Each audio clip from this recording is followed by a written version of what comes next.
This comic is not really okay for young children to see. Viewer discretion is advised. Hello, everyone.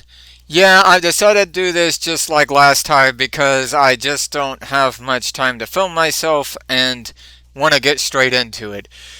Yeah, there's a lot of backstory to cover with this one, and the What If comic we're looking at actually ties into the comic Daredevil Born Again. And because it's probably going to be in a lot of your minds know, the Daredevil Born Again current Disney Plus series is not based on Daredevil Born Again. It's given that name because of him becoming Daredevil again in it.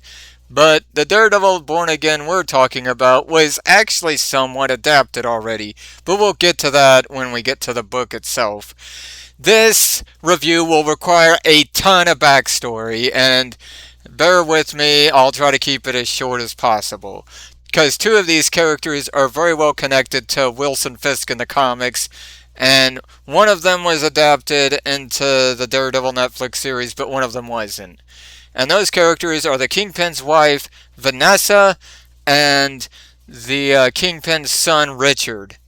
And we'll also talk about the Hobgoblin because he's in this What If comic too. So, way back in Amazing Spider-Man number 83 to 85, there was a story where there was this guy, the Schemer, who was trying to overthrow the Kingpin and his gangs. Spider-Man, of course, tried to stop him, but of course to no avail. Until the end, when he tracks the Schemer down, and just like the Kingpin, he ends up discovering that the Schemer is the Kingpin's son, Richard Fisk. And he didn't know until he was in Europe going to college that his father was the Kingpin, and he didn't like it. Not only that, but the Kingpin's wife, Vanessa, unlike the Daredevil Netflix series and the current Daredevil show, did not like the Kingpin in his life of crime at all. In fact, she actually would end up leaving him several times because of his insistence on being the Kingpin of crime, which she doesn't like. So, yeah. Gotta get all that backstory out of the way. Also, speaking of Richard Fisk, he became, in the 80s, another crime lord who went by the name The Rose. And that'll be talked about within the comic itself. And then there's the Hobgoblin, who has a really bad history, and that a bunch of Marvel writers and artists all argued over who the Hobgoblin was going to be. The original creator of the Hobgoblin, Roger Stern, was going to make him be Roderick Kingsley, a character he created who was a billionaire in the fashion industry. And then, unfortunately, Roger Stern left the Spider-Man title before he could say who was the Hobgoblin. And then later writers argued and fought and got into really bad relationships with one another over the whole Hobgoblin issue. I won't go into the full detail. And then a comic that has Wolverine and Spider-Man crossing over together ended up revealing that the Hobgoblin is Daily Bugle reporter Ned Leeds. Now, this was not a good reveal because, as you see here in these images, the Hobgoblin was known to be a really rich guy who could afford warehouses like the one you see here, and he could pay off multiple criminals, as you see in these images. And yet, despite this, they decided this guy who works for the Daily Bugle, who couldn't possibly afford all these things, was the Hobgoblin. They later retconned it that Ned Leeds was abducted and brainwashed by Roderick Kingsley, who was the real Hobgoblin, but by that point it was the late 90s, and the Hobgoblin didn't really matter. Oh, and then the guy that was Hobgoblin because of killing Ned Leeds with the help of mercenaries that he hired, then he became the Hobgoblin, Jason Philip Macendale. And that's why the 90s cartoon did that. Because this Roderick Kingsley as the Hobgoblin retcon hadn't been done at that point in the 90s Spider-Man cartoon. So now with all that backstory out of the way, let's dig into what if Daredevil had killed the Kingpin and see if this is as good as the other two. This cover is very good.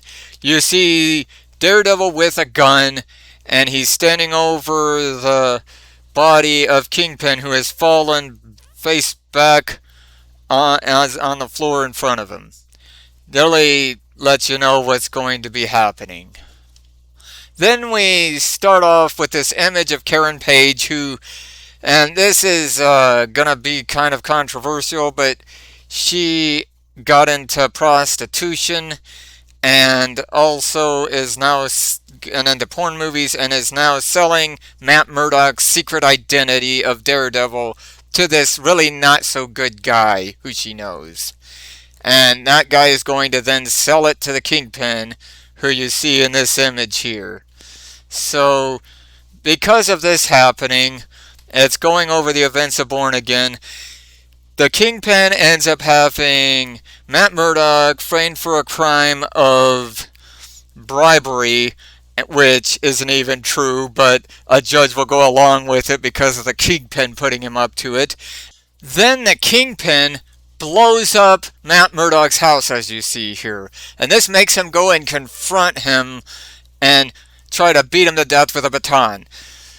Matt Murdock is then abducted by the Kingpin's men, put into a car, which is driven off a dock into some water, but thankfully Matt Murdock is able to get free of the car, and he later goes to a church that he knows of where his mom is. Yes, this nun here is Matt Murdock's mother.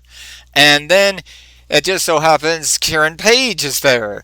And because of this, Matt Murdock is able to save Karen Page from getting killed by an assassin. And then even though he's still disbarred because there's not enough evidence to clear him of the false testimony of bribery, which the judge will still vehemently insist happened even though it didn't, he ends up living happily ever after with Karen. Unfortunately, this is a what-if comic where worse stuff happens because of what you're about to see here. So in this alternate reality, as in the original one, Matt Murdock goes up the elevator as you see here, and the guards clear him. And this other guard, who compliments him for being able to walk pretty good for a blind guy, leads him into the Kingpin's office where his blonde-haired secretary is, and apologizes for him running into him because he didn't guide him well. And then he goes and confronts the Kingpin, who says don't be a fool and to hand over his walking stick that he knows he's gonna try to hit him with. But then he ends up pulling out a gun and shooting Kingpin right in the head, with a pretty graphic image as you see here. And then he goes out of the door and the guard doesn't suspect a thing because his office is soundproof. And then his secretary goes in there to check on him and ends up seeing that he's dead. And she has that horrified look on her face. Then we cut to Matt Murdock in an alley, who is very sad because he thinks he shouldn't have done this. And then he starts having hallucinations. You see that because of the Kingpin getting murdered, there's lots of policemen out to get Fisk's killer. Because as far as most of the world concerned, this guy, as said in the last review, is a spice trader and not a criminal at all. And so Matt Murdock imagines getting interrogated by this guy, who has a tape recorder.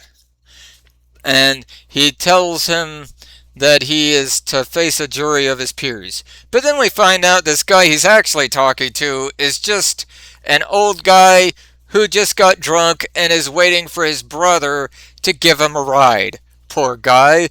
And then Matt Murdock goes into a different hallucination in front of this guy, where he's in front of this judge who tells him that he will have to live with the shame of what he did for the rest of his life and go free. And then Matt Murdock, thinking this guy is a judge, says that the law must execute him. Yeah, he's out of his goiter. And then the guy offers him booze, but of course Matt Murdock doesn't want booze. And then he goes off and sneaks off and without these two cops finding him. One cop says to the other, Murdock, he's blind. What'd he do? Shoot him with a braille gun? And the other one's like, you're a real riot, Charlie. A real riot. And then we cut to the office of the Daily Bugle where Ben Urich is talking to his coworkers, including Peter Parker and Robbie Robertson, and he says that Matt Murdock just killed the Kingpin. Then Ben Urich leaves first and tells Peter that if he needs a Shutterbug, he'll call him. And he just was like, okay. Then we cut to Spider-Man swinging around where the narration says that he knows Matt Murdock's secret. Unfortunately, because of making a deal with a demon, Matt Murdock doesn't know he's Spider-Man, and their whole personal relationship mentioned here is not a thing in current comics as you see here. And so, yeah, sorry. I couldn't help but think of one more day in that moment. Then the next scene is the Hobgoblin, who's Ned Leeds, coming in, telling Richard Fisk, who's the Rose, that he's dead. And so he talks to the Hobgoblin a while, but he says he doesn't want to do anything because this changes everything. And so then we cut to the next scene where, for some reason, Richard Fisk is shooting a target and practicing shooting a gun. And then his cohort, Johnston, says he has news. And it's mentioned that the Kingpin's wife, Vanessa, has been blown away in her place in France. And he asks why, because she was no threat to anyone. And his lackey Johnson doesn't really know anything. And then we cut to Matt Murdock, where he's still having some hallucinations, where he thinks these guys that are cops are actually demon and monsters. And then he escapes up this fire escape, and one of the cops says, "Holy cow, it's Matt Murdock." And the other was like, "You're right, get him." And then Matt Murdock jumps onto another roof where he ends up meeting the Punisher, who is actually happy to see him. He congratulates him on doing a good job of doing the one thing they all couldn't do, of killing the Kingpin, which he'd wanted to do for a while. But Matt Murdock is not happy about it. He says it was wrong. And then he asks the Punisher to help him commit suicide. The Punisher refuses. But then he tells him he can get him psychiatric help in either Mexico or Canada. I'd rather be in Canada. Mexico has bad water. But of course, Matt Murdock refuses. But then in comes Spider-Man, who tells the Punisher to put away his gun and that he'll try to talk some sense into him. Unfortunately, Matt Murdock, because he's gone nuts, sees Spider-Man as this big giant monster spider. Yeah, it looks pretty bad, doesn't it? I'm intentionally trying to cut off the image so I can show it, but yeah, I'm scared of spiders. My brother stupidly decided to let me watch the movie Arachnophobia at too young of an age. Yes, the one with Jeff Daniels and John Goodman in it. Unfortunately, the Punisher decides to try to throw gas bombs to disable Matt Murdock, but because of his enhanced senses, he's of course able to dodge it and not inhale. And then unfortunately, due to all these gas bombs, the Matt Murdock gets away. And so then we cut to this woman who I mentioned earlier is Matt Murdock's mother, and because she's in a drug-like state, she's saying what she's thinking, that she's unhappy that she betrayed Matt Murdock and wishes he could be there so that she could beg him to forgive her. And so, unfortunately, due to Matt Murdock not being there, this guy with a gun comes in, and she tries to run off, but unfortunately, he guns her down. So now Karen Page is dead, with very insensitive narration about her just being a junkie. Danny Fingeroth wrote that dialogue, but I guess he's just trying to be deep, although it really just comes across as insensitive. Then we cut back to Richard Fisk, who's with his friend Alfredo, who I'll mention later, and apparently Hobgoblin has gone off to be with the Hammerhead gang and his boys. And so Richard Fisk is about to leave when Matt Murdock comes to him and says he might come to beg his forgiveness or to accept whatever punishment he must want him to have. And so he explains everything about how he did the wrong thing, and then uh, Richard asks if he realizes he's pointing a gun at him. And because of how Matt Murdock is, he responds, 8 rounds, in the clip, 1 in the chamber, lubricated about an hour ago, hasn't been fired recently. I'm here to accept my fate, not run from it. And then he says, if it's death, then so be it. But before he can even pull the trigger, in comes the Hobgoblin, laughing his head off. I was originally going to read the Hobgoblin's dialogue and try to sound like Mark Hamill's Hobgoblin in the 90s Spider-Man cartoon, but I decided that I couldn't sound very convincing, and I can't do a very good impression of Mark Hamill, the master voice actor's Hobgoblin. So Matt Murdock pushes Richard Fisk out of the way, and then he goes to fight these other thugs, as you see here, and then he ends up, the Hobgoblin, killing some of his own men, trying to get at Richard. And then Richard is holding up this table for his dear life, but then Matt Murdock finishes off the Hobgoblin's last lackey, and then as the Hobgoblin is about to blow away Richard with a pumpkin bomb, Matt Murdock jumps onto the Hobgoblin and tells him, there will be no more killing, no more dying. And then the Hobgoblin calls out for Spider-Man, who's of course nowhere around, and then they both blow up. And so Richard Fisk goes up to the now dead body of Matt Murdock and expresses his thoughts to him about what happened, and tells him that he grants him forgiveness and that he should rest in peace.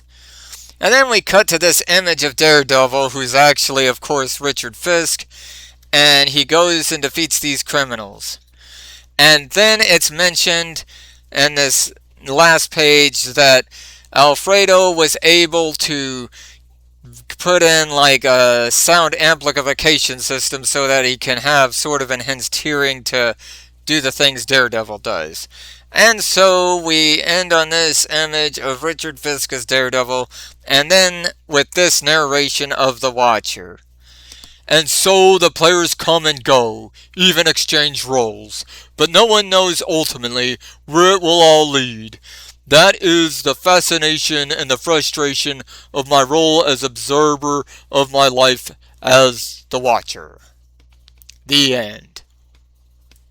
This comic is pretty good. In fact, I think I like it almost as much as the other two I have just done. Well, next time I was going to do a DC character, but I'm going to be having to take off the month of September for some personal but really good things coming up then. But my next review, though, is going to be before September, and it's going to be on the first 2 appearances of a really obscure Spider-Man villain, Willow the Wisp. See you then.